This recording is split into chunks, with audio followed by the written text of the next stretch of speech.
দক্ষিণ চব্বিশ পরগনার সোনারপুরে এক নিহত কর্মীর পরিবারের সঙ্গে দেখা করতে গিয়ে নজিরবিহীন হেনস্থার মুখে পড়লেন পশ্চিমবঙ্গের সদ্য প্রাক্তন শাসক দল তৃণমূল কংগ্রেসের সর্বভারতীয় সাধারণ সম্পাদক অভিষেক ব্যানার্জি। শনিবার ওই কর্মীর বাড়িতে পৌঁছানোর আগে থেকে তাকে ঘিরে স্থানীয় বহু মানুষ তীব্র বিক্ষোভ দেখাতে শুরু করেন। পরিস্থিতি সামাল দিতে এক পর্যায়ে অভিষেক ব্যানার্জির নিরাপত্তা কর্মীদের সঙ্গে বিক্ষোভকারীদের তুমুল ধস্তাধস্তি বেঁধে যায়। উত্তপ্ত পরিস্থিতির মধ্যেই জৈনক এক ব্যক্তির মোটর সাইকেলে চেপে অভিষেক ব্যানার্জি যখন ভিড়ের মধ্য দিয়ে এগিয়ে যাওয়ার চেষ্টা করছিলেন তখনই তার উপর শারীরিক নিগ্রহ চালানো হয়।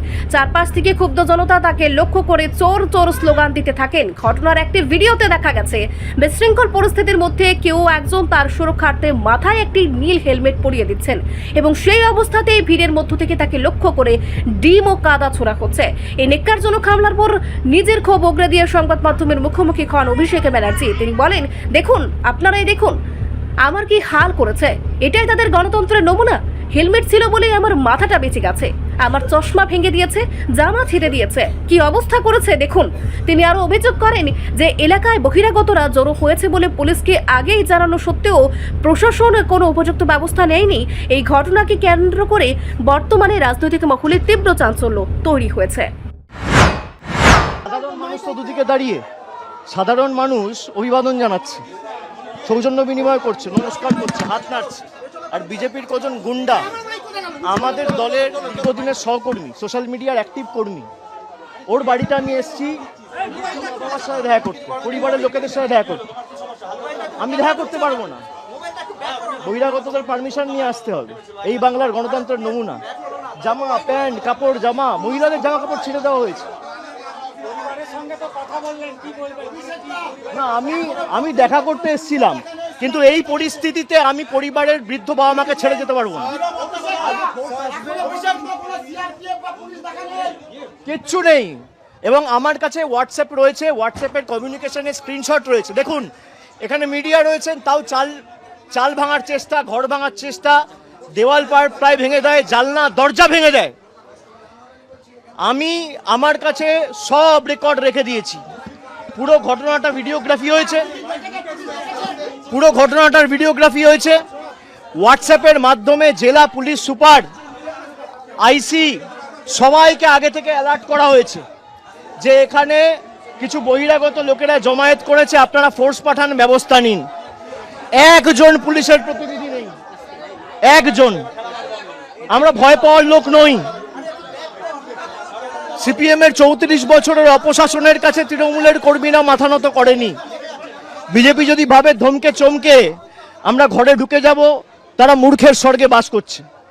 কিন্তু যে পরিস্থিতি আজকে এরা তৈরি করেছে, আমার মনে হয় সিপিএম এর বা ওই মধ্যযুগের বর্বরতাও এদের কাছে লজ্জা পাবে। যেভাবে মানে মাথাটা বেঁচে গেছে খালি আমার একটা হেলমেট পরেছিলাম বলে। আমার এখানে যারা সহকর্মীরা ছিল, এরা বুদ্ধি খাটিয়ে একটা হেলমেট, দুটো হেলমেট জোগাড় করে রেখেছিল, বললো দাদা এটা মাথায় পরে নিন। আপনি দেখুন আমার জামা কাপড়ের অবস্থা। 15 বছর, চশমা ভেঙে দিয়েছে, ঘড়ি টড়ি প্রায় একদম ছিঁড়ে, বেল্ট টেল্ট সব ছিঁড়ে দিয়েছে। পুলিশ নেই। আমি সংবাদ মাধ্যমের প্রতিনিধিদের বলবো যে এই প্রশ্নগুলোই আপনাদের তোলা উচিত।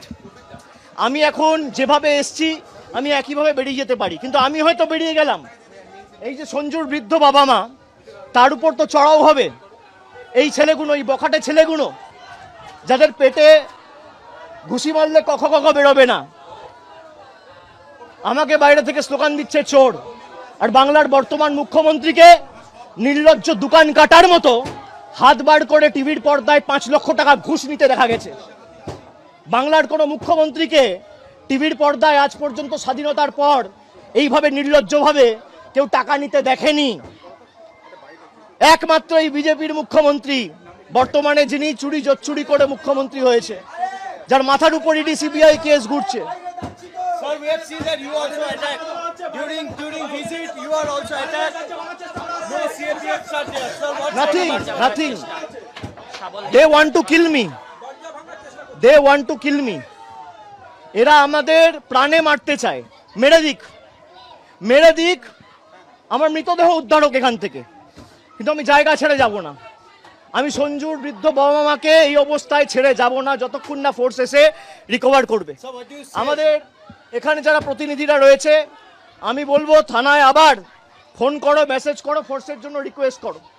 যদি না পাঠায় হোয়াটসঅ্যাপ পাঠিয়ে এটা অন রেকর্ড থাকুক। পুরো ঘটনার ভিডিওগ্রাফি রয়েছে। আমি হাইকোর্টের দৃষ্টি আকর্ষণ করছি, আমি রাজ্যপালের দৃষ্টি আকর্ষণ করছি।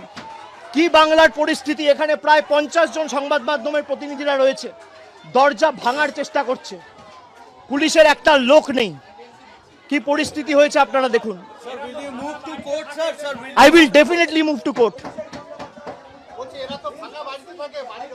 Sir, because the law and order আমি situation shift we are করছি। seeing over here, sir, will you move to court? because you দাঁড়া, also আমি সব বলে দিয়েছি, পরে বলছি, আগে আমাদের প্রশাসনের সাথে কথা বলতে দিন। এই এসপি কে ফোন করো, এসপি কে বা আইসি কে ফোন করে হোয়াটসঅ্যাপে পাঠিয়ে রাখো, স্ক্রিনশট রেখে দাও।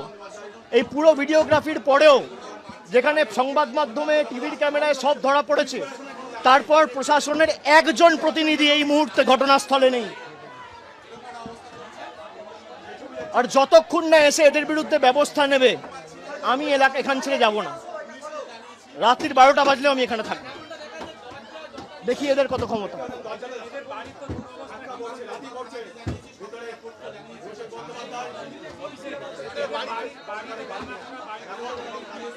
আমি আপনাদের একা ছেড়ে যাব না।